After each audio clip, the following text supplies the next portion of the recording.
পদ্মা নদীর বুকে দাঁড়িয়ে ঐতিহ্যবাহী হার্ডিঞ্জ ব্রিজ, লালন শাহ সেতু ও রূপপুর পারমাণবিক বিদ্যুৎ প্রকল্পের সৌন্দর্য যদি একসাথে উপভোগ করার সুযোগ মেলে তাহলে কেমন লাগবে।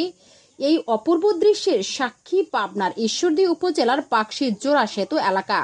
ঈদের দিন থেকে প্রতিদিনই এখানে ভিড় জমাচ্ছে হাজারো মানুষ।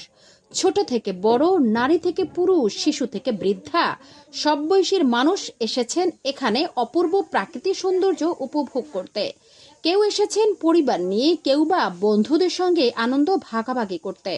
নববিবাহিত দম্পতিরাও এসেছেন তাদের জীবনের সুন্দর মুহূর্তগুলো ক্যামেরা বন্দি করতে। এছাড়াও দেখা মিলেছে একদল যুবকের, যারা আরবীয় পোশাকে ঘুরতে এসেছেন। কথা বলে জানা গেল তারা কুষ্টিয়া জেলার বেড়ামারা উপজেলা 12 মাইল থেকে এসেছেন এই মনোমুগ্ধকর দৃশ্য উপভোগ করতে। সন্ধ্যার সোনালী সূর্য, পদ্মায় বয়ে চলা ঢেউ আর ঐতিহ্যবাহী স্থাপনার সমন্বয়ে এই জায়গাটি যেন প্রকৃতির এক নিখুঁত শিল্পকর্ম। অনেক ভালো লাগে, অনেক মানুষ থাকে। এবার অনেক মানুষজনের ভিড় আছে, যদিও এর আগে এভাবে ব্রিজে উঠতে দিত না, কিন্তু এবার আমরা অনেক এনজয় করছি, অনেক ভালো লাগছে। অসাধারণ একটা অনুভূতি এবং আমাদের ঈশ্বরদীবাসীর জন্য ঈদের আনন্দকে উপভোগ করার মতো এর থেকে সুন্দর জায়গা এবং স্থান ঈশ্বরদীতে আর কোথাও নাই।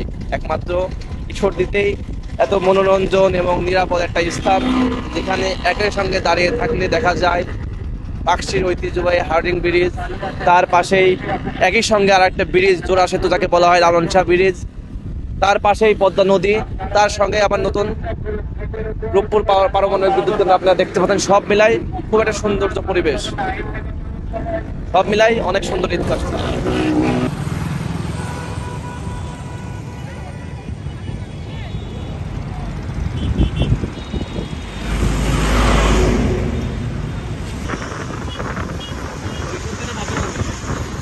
অনলাইন ভাবনা এগুলো আছে পড়া আসছে, কিন্তু অরিজিনাল বুঝি না, অনলাইন ওদের অত পাওয়ার নাই। তবে অনলাইন ওর ইয়ের ফিতা দেয়, মানে ইন্ডিভিজুয়াল ফিতা, এটাই অনেক বড় ভাই।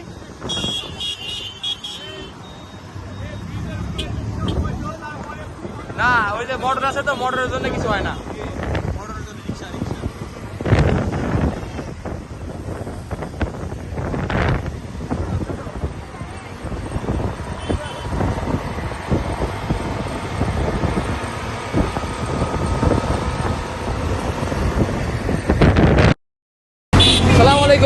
ঈদ মোবারক।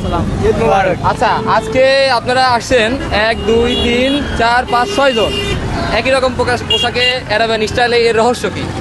এর রহস্য আমাদের একটা মনে ইচ্ছা জাগলো, ঠিক আছে, যে সৌদি আরবে মানসিকভাবে ঘুরেতে আমরা একটু ইচ্ছা দেখলো যে আমরা বাংলাদেশে এমন আমরা সহজে কোথাও দেখি নাই।